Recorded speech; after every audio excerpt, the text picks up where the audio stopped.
Dan saya mohon maaf, dunia akhirat, lahir batin yang setulus-tulusnya dan yang sebesar-besarnya, semua warga keturunan orang Sunda dimanapun berada. Dan saya janji tidak akan pernah mengulangi hal yang sama lagi. YouTuber Muhammad Adimas Firdaus alias Resbob terancam kurungan 6 tahun penjara usai ditetapkan sebagai tersangka kasus ujaran kebencian berkaitan dengan konten SARA. Selain Resbob, orang yang membantu dalam proses produksi tengah diselidiki polisi. Mereka berpotensi turut terseret dalam tindak pidana yang dilakukan Resbob. Konten videonya pada saat streamer di YouTube itu mengucapkan, menyebutkan atau menghina salah satu suku yang ada di Indonesia. Dalam pembuatan video itu tidak dilakukan sendiri. Jadi ada 2 orang yang membantu ya. Ada 2 orang yang membantu, masih kita dalami. Ditangkap dalam upaya pelariannya, Resbob mengaku menyesali segala perbuatannya yang menimbulkan kemarahan. Untuk masyarakat Sunda khususnya yang telah saya buat gaduh, dan saya menyesali perbuatan saya tidak akan mengulanginya kembali. Kalau warga Sunda maaf saya, maafin saya menyesali perbuatan saya. Baik. Mantan Kabar Reskrim Polri, Susno Duaji menjelaskan permintaan maaf Resbob tidak menghapus tindak pidana, terlebih dirinya sempat kabur. Layaknya Resbob, rekan yang membantu produksi juga terancam penjara. Susno menilai kasus ini menjadi pelajaran untuk bijak di media sosial. Jangan sampai hanya untuk tujuan tertentu, misalnya mencari follower, kemudian membuat sesuatu postingan yang menarik perhatian, tapi bukan hanya menarik ini, tapi menimbulkan kemarahan. Ya, kalau setelah diperiksa daripada tersangka, kita lihat peran daripada yang membantu apa, apakah turut serta atau membantu atau apa, nanti akan terungkap dari hasil pemeriksaan tersangka ini, gitu. Sejauh mana peran yang memberikan bantuan, gitu. Dan ya ancamannya sama dengan orang yang melakukan tapi dikurangi sepertiganya, gitu. Buntut ucapan Resbob bernuansa SARA di video siaran langsung di salah satu akun media sosial bukan hanya menyebabkan Resbob terancam 6 tahun penjara, namun juga dikeluarkan dari kampusnya.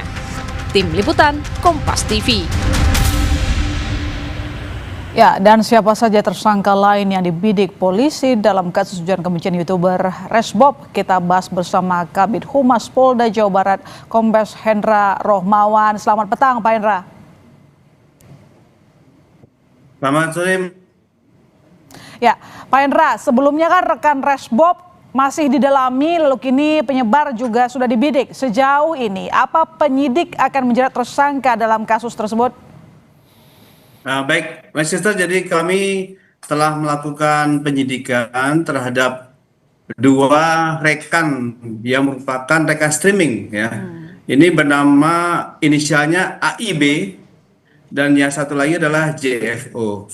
Nah, di sini nanti kami dari keterangan awal penyidik di sini, mereka bermula sebelum melakukan live streaming ini sempat berbicara di kos-kosan, ya. Kemudian setelah itu mereka naik mobil bersama dengan 3 orang itu, berarti 3 orang.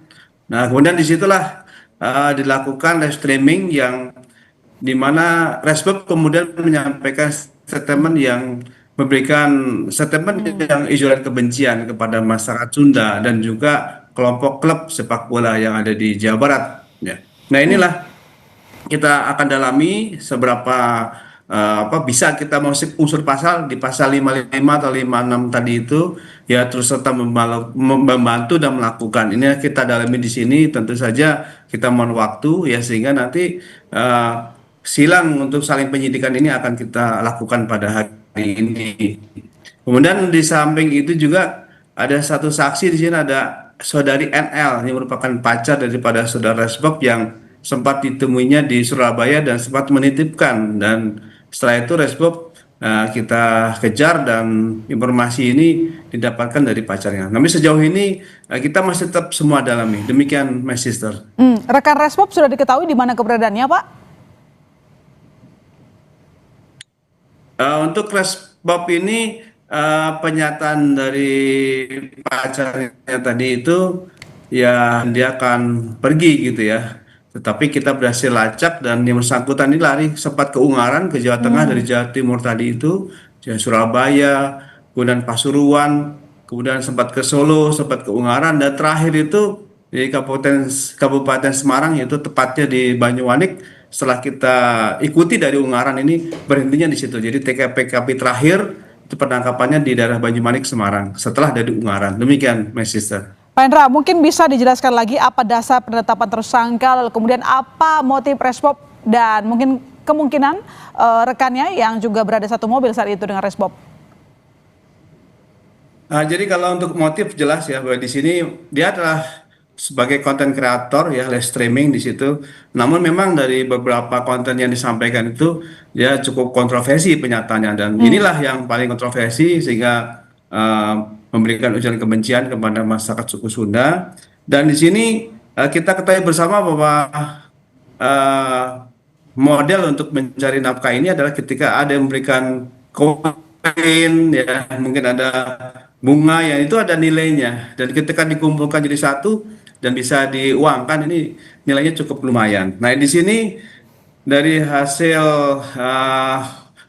rapat gelar ya perkara yang sudah kita sampaikan, di samping tadi kami sampaikan di rilis ya ada pasal 28, Jo pasal 45 dengan ancaman pidana 6 tahun. Kami juga Jo pasal lagi ke pasal 34, Jo pasal 50, di mana sanksi pidananya lebih besar lagi, yaitu 10 tahun paling lama dan dendanya paling banyak 10 miliar. Jadi upaya-upaya kita seperti itu. Dan apabila nanti dari kedua rekannya ini ternyata terbukti membantu dan terus membantu dan melakukan, tentu tadi akan kita kenakan pasal yang sama, tetapi akan dikurangi sepertiga penyampaian beliau tadi itu betul. Demikian. Baik, terima kasih Pak Hendra.